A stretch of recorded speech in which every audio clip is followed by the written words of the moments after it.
Welcome to the Banker Lamp. Please enjoy the video. In this video, I will explain how to beat the Time Eater. To start, focus on collecting as many rings as possible to keep Supersonic powered up. You'll need to boost through various obstacles and enemies to close the distance to the boss.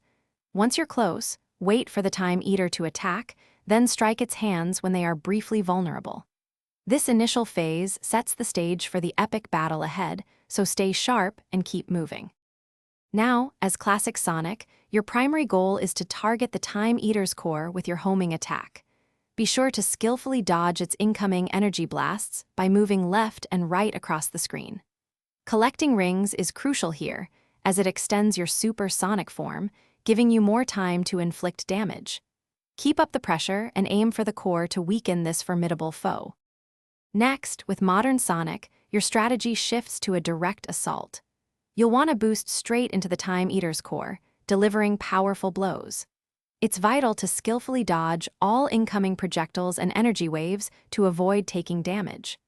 Remember to continuously collect rings.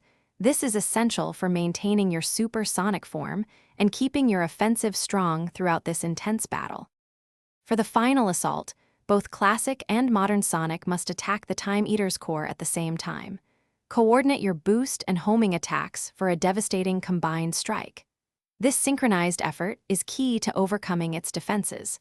Continue to gather rings to ensure both Sonics remain in their powerful super forms, delivering the final blows needed to defeat the Time Eater once and for all. Victory is within reach. Thanks for watching. If this was helpful, leave a like and consider subscribing. See you next time.